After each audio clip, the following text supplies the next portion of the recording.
Dans la précédente édition, Koen a assemblé le pont arrière et maintenant le café racer peut être monté.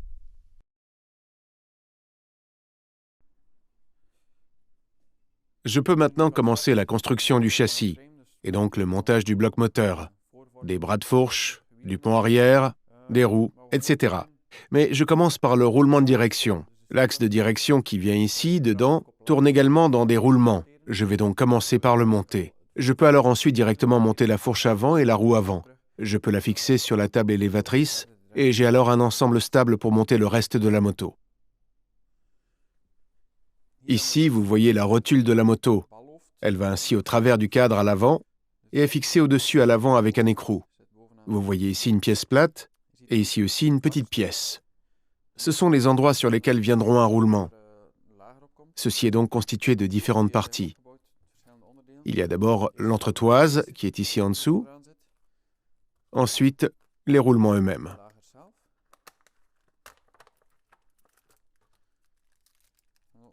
Ensuite, il y a aussi un chapeau anti-poussière qui vient ici et qui protège ainsi le palier de la poussière et de l'eau qui pourrait couler ici le long et éventuellement qui remonterait via la roue avant. Vous voyez qu'il y a deux formats différents. Le plus petit palier vient au-dessus, le plus grand en dessous. Vous voyez que ce palier est aussi constitué de différentes parties. Il y a donc la coquille de roulement dans laquelle le palier va tourner. Je vais la monter dans le cadre. Le palier inférieur vient ici et sera plus tard fixé ici dessus. Je vais ici à nouveau travailler avec de la chaleur. Mais maintenant, je ne vais pas encore chauffer cette pièce parce que sinon, elle va évidemment se dilater. Mais je vais bien chauffer le palier pour qu'il se dilate. Et cela va bientôt se faire. Donc, d'abord bien nettoyer le dessous en ponçant et avec un peu de nettoyant pour frein. Rendez-le bien plat. Et ensuite, l'entretoise, le capuchon et le roulement pourront être mis à leur place.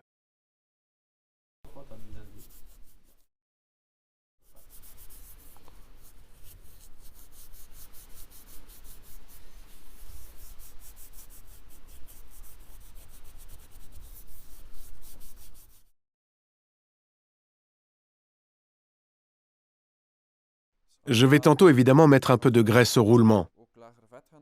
Mais maintenant, je dois d'abord encore fortement le chauffer et je vais donc encore un peu attendre, sinon la graisse va s'écouler. D'abord, mettre l'entretoise et le capuchon à leur place. Je place d'abord l'entretoise et puis le capuchon, car sinon ce dernier n'a aucun sens parce qu'il y aurait à nouveau de la place entre. Voilà. Et maintenant, je peux chauffer le roulement.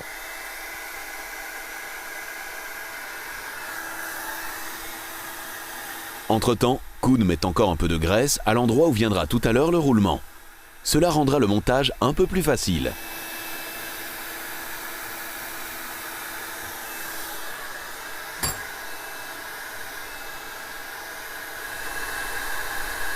Une fois que le boîtier avec roulement est bien chaud, on peut le mettre à sa place. Mais malheureusement, ce n'est pas aussi facile. Koen doit encore donner quelques coups forts dessus pour qu'il soit bien en place.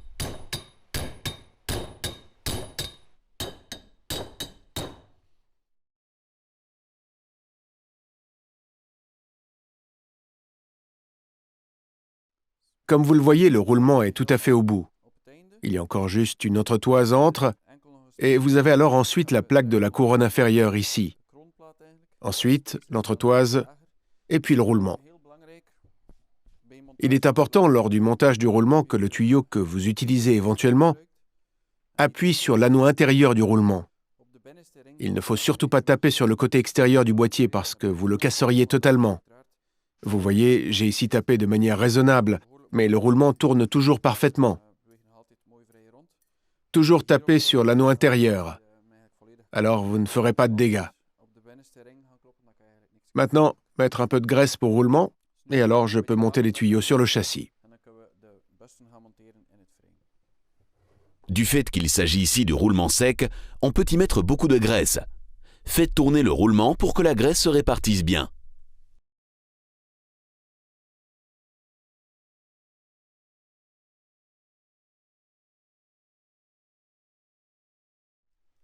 Ceci est le boîtier du roulement pour la partie inférieure.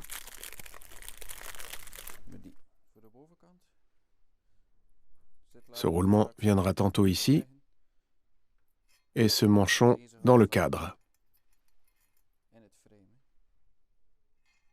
Donc, je dois maintenant d'abord les placer dans le cadre.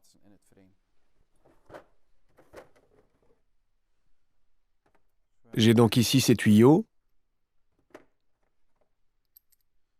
Ils s'adaptent parfaitement et on ne peut donc rien casser. C'est en effet le but que tout reste parfaitement intact, afin que le roulement ait une belle surface pour bien tourner dedans. Vous en avez donc besoin pour la partie supérieure et celui-ci, je l'utilise pour la partie inférieure.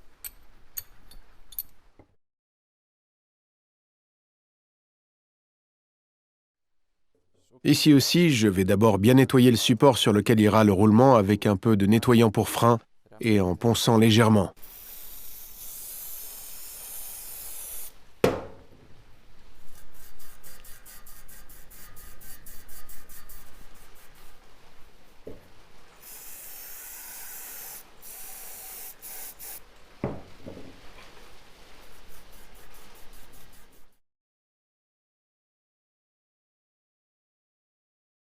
Maintenant, je vais réchauffer le cadre parce que je veux que ce petit morceau se dilate un peu afin que je puisse plus facilement intégrer les manchons de palier.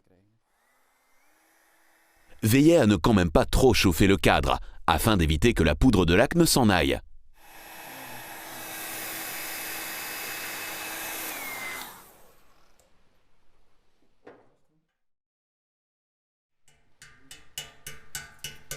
Et alors, Koen peut taper prudemment les manchons. Il fait bien attention qu'ils soient bien droits.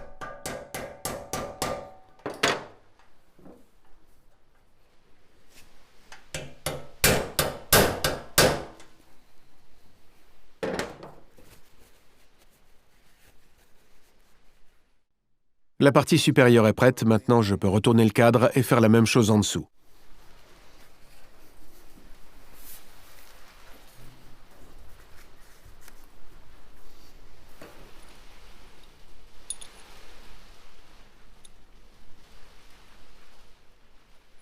Koen met un peu de graisse pour roulement sur le boîtier pour faciliter le montage.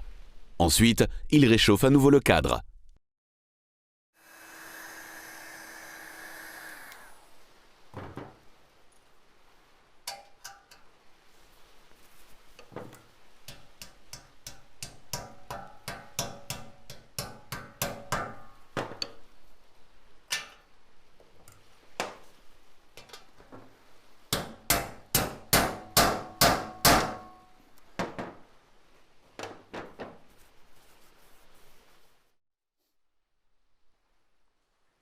Ici encore, j'utilise un marteau en caoutchouc.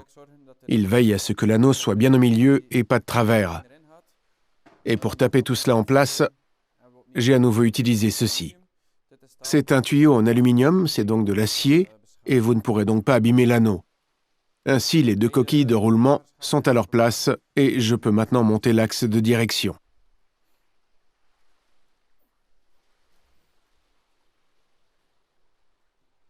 Ce roulement, je le graisse aussi entièrement avec de la graisse pour roulement. Ceci est le dessus, et il arrive en fait simplement sur l'axe de direction. L'intérieur du roulement, je le graisse aussi.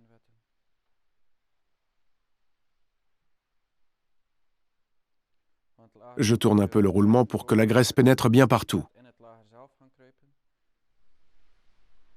Et ensuite, je le place ici.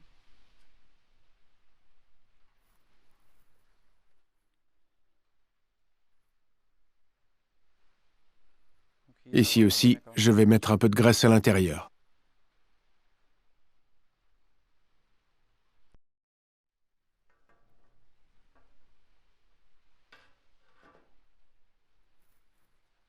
Maintenant ici, encore mettre le capuchon anti-poussière.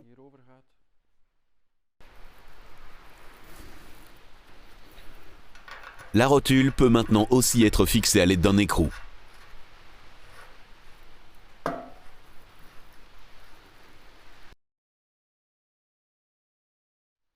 Il ne faut pas le serrer avec une clé. et ne certainement pas le fixer trop fortement, car le but n'est pas de fixer le roulement dans la rotule.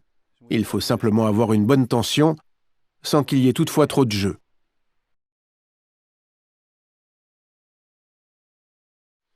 J'ai pour cela un petit outil ici, et à nouveau à la main. Ainsi, vous pourrez le tourner, et dès que vous sentez de la tension, vous revenez un peu en arrière.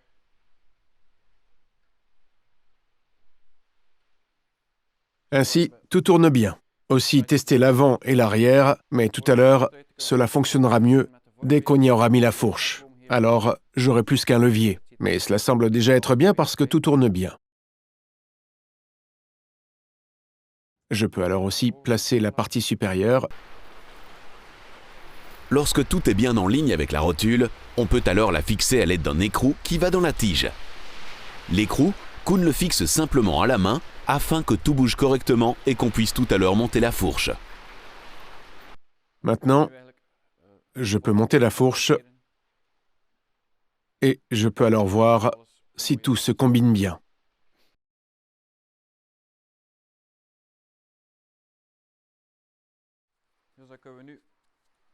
Donc, maintenant, je peux monter la fourche. Je l'ai déjà montée une fois et huilée, et elle est donc prête à l'emploi.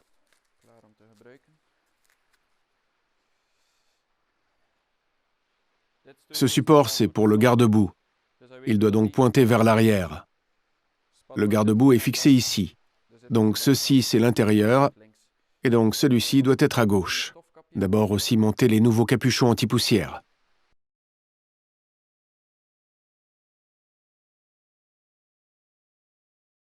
Koen met un peu de graisse sur l'intérieur des plaques en couronne afin que les fourches puissent facilement passer au travers.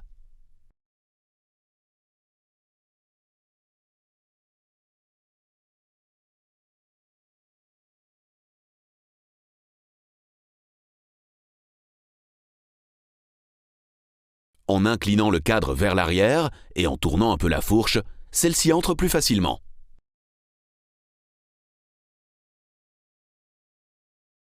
Évidemment, je vais changer la direction standard avec des clip-ons. Je dois donc d'abord les monter avant de pouvoir faire glisser la fourche au travers de la plaque en couronne. Je ne les fixe pas encore. Je les glisse simplement au-dessus.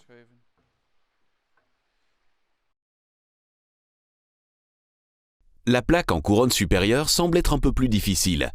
Pour avoir un peu plus d'espace, Koen pousse un tournevis entre la pince où sera fixée tout à l'heure la fourche.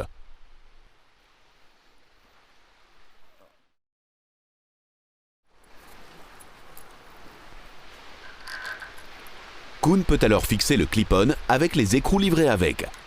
Ainsi, il ne sera plus dans le chemin pour la suite du montage.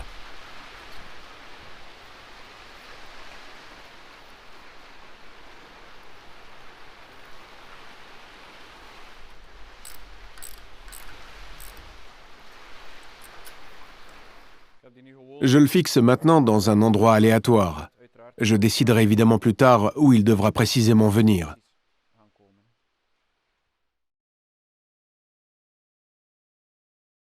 Maintenant, Koen peut monter la fourche de droite de la même manière. Il la dote aussi d'un nouveau capuchon anti-poussière et d'un clip-on.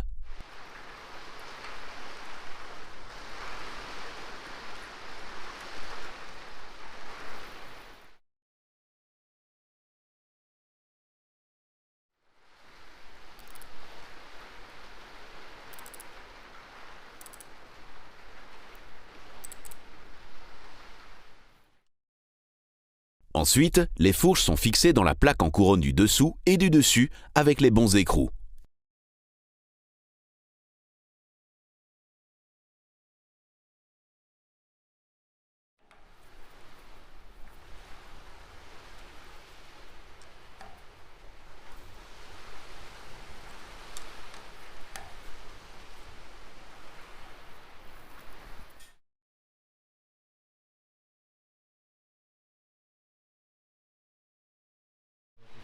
Dans la plaque en couronne supérieure, la fourche est également fixée.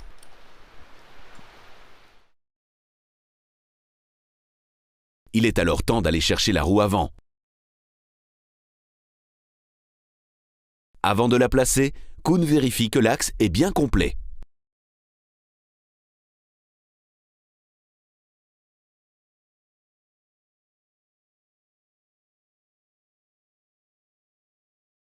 Koen fixe la roue avant dans la table de levage.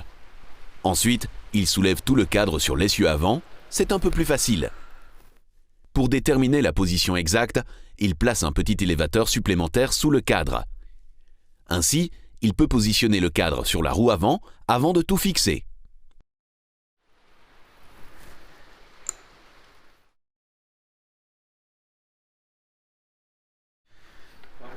L'essieu avant est fixé sur le châssis à l'aide de 2 pinces. Koen peut les fixer sur les bouts de fil qui sortent en dessous des fourches.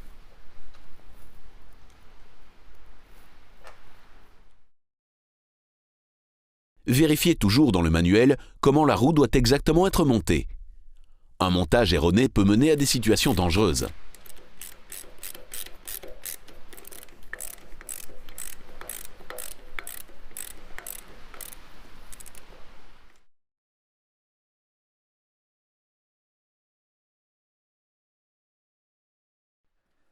Pour ce manchon, vous voyez ici un renfoncement. Je dois donc les monter exactement comme ça. Ce manchon vient ici sur l'essieu avant, donc je dois veiller à ce que l'essieu avant soit bien dégagé, que la fourche vienne donc ici, entièrement dedans, pour qu'elle ne repose plus ici, uniquement sur le tuyau.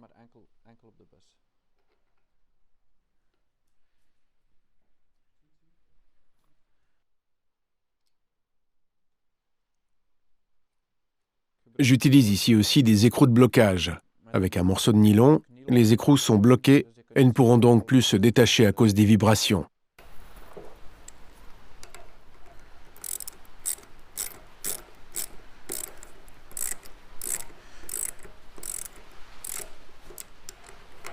Je serre maintenant tout à la main. Lors du montage final, je fixerai tout à l'aide d'une clé dynamométrique avec les valeurs requises. Mais il est encore possible que je doive retirer la roue avant.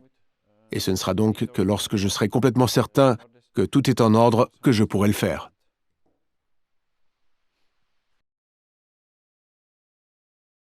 Et nous avons maintenant déjà une idée de ce à quoi le café racer va ressembler.